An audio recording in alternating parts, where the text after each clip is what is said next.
From the Khorasan Diary. Sir, I have two questions on what basically I need confirmation. Is that one, when President Trump tweeted about the ceasefire, they said that Pakistan and India can talk in a third country. और अभी जो शाम में Indian authorities की meeting press conference हुई है, they said that the DGMOs spoke, in which Pakistani DGMO asked for ceasefire first. And tomorrow there is a call already planned at 1200. Meanwhile, the IAF said that their operation is still continued. So what is Pakistan's strategy tomorrow when the two DGMOs are going to talk? And the second thing is that, as international media also reported, that Pakistan has Indian pilot in the custody. So do we have Indian pilot in our custody? And if we have, are we going to return her or him? So I can confirm you very clearly, we don't have any pilot in custody. This is all social media chatter. This is all part of the multiple source of fake news and propaganda that keeps on, that has been generated from multiple sources. As far as your first question is concerned, let me say it very clearly and put it on record.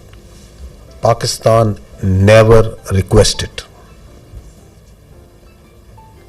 Fact of the matter is that on the night of 6th and 7th May, once those ghastly and cowardly attacks were made, the Indians requested after those attacks, and Pakistan gave a very clear response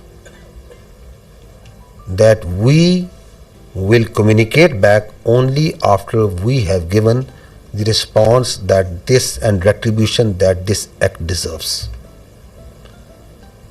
So on 10th of May, after that response and retribution, that just retribution, targeting not the civilians, but those military establishments, those units, those places from where the attack on the civilians, the innocent civilians, the children was made, once they were neutralized and taken out.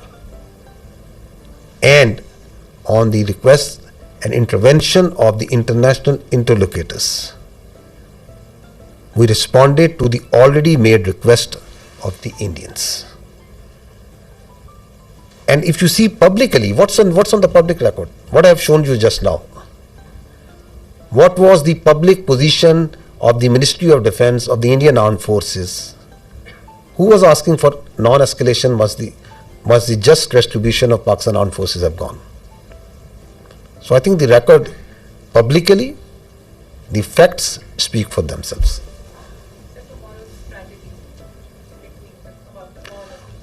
You want me to make public that what strategy are we going to adopt?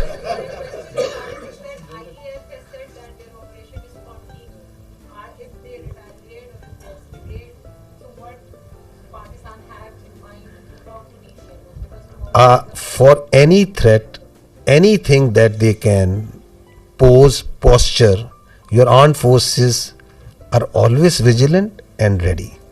We have proved it on ground multiple times. We can prove it. So, and we don't respond, and we are not here for a response that what they said, and so it's not that what they said that I have to say.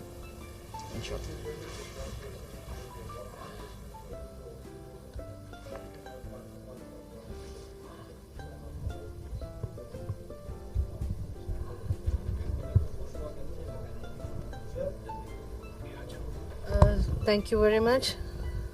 This is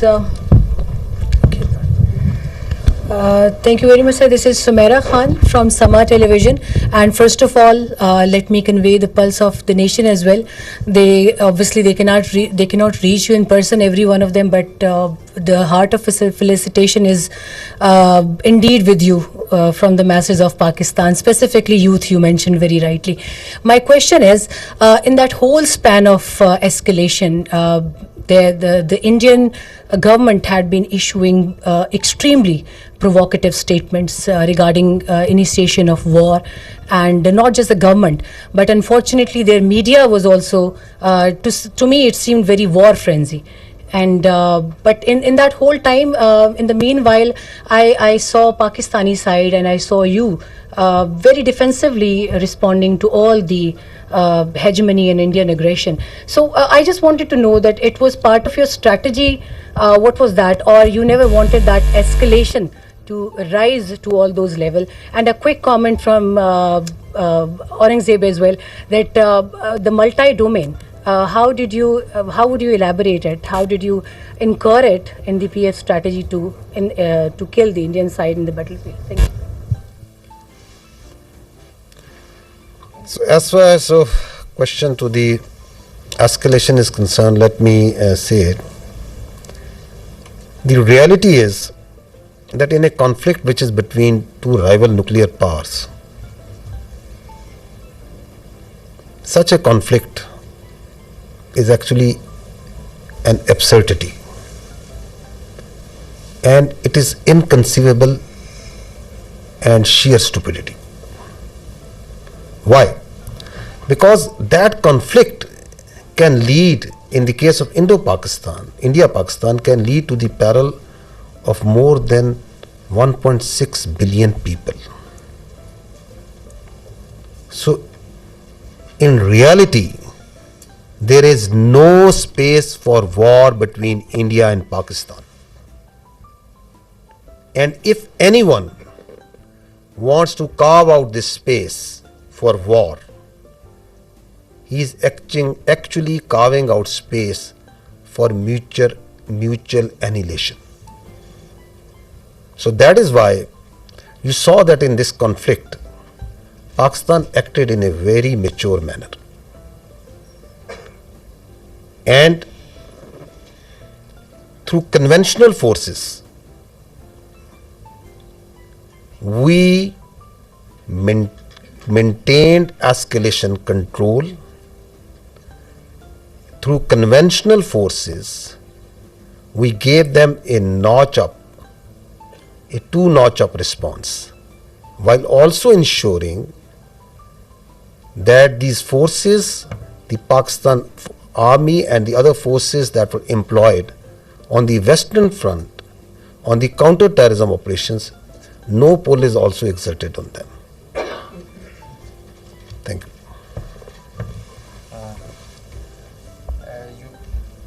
Can you hear me? Okay, you just asked regarding the multi-domain operations. It's a very, very good question, because this is the buzzword nowadays. But it's not actually something in air. It's an actual real milestone for PF. The warfare has changed drastically, and so has everything that is associated with it.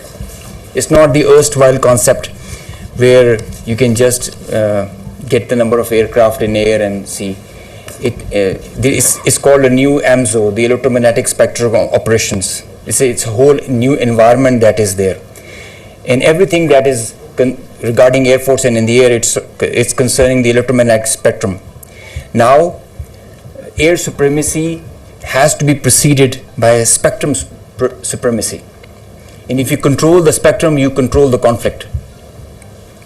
So Pakistan Air Force, and especially this is a thing that is pursued so vigorously by Chief of the Air Staff, that we have to have that spectrum warfare capability. And you saw how we manifested it. It is a combination of EW, space, cyber, air, land, and sea, command, control, communication, infrastructure, information. All these things, they are in the wider spectrum of electromagnetic operations. And that is how you create an environment. You create a EW web that you manifest in the whole operations. It has to be choreographed at each step, and when to administer what. And it has to be preconceived. I mean, you can't do it randomly, and you cannot just do it on your whims. So you have to understand the whole idea and whole architecture. It might get pretty technical, but multi-domain operations is the need of the day, and all those air forces who kind of relegate it, they end up in the wrong side of the barrel.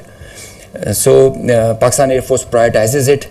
We have our own Spectrum Warfare Operations Center, which is controlling the even in a small battle or an engagement to a larger campaign, because now the players, all the players who are there, all aircraft, they have so much of sensors and there is so much of fusion going on, the data links, the software defined radars, they are all thriving on the electromagnetic spectrum or being challenged by it.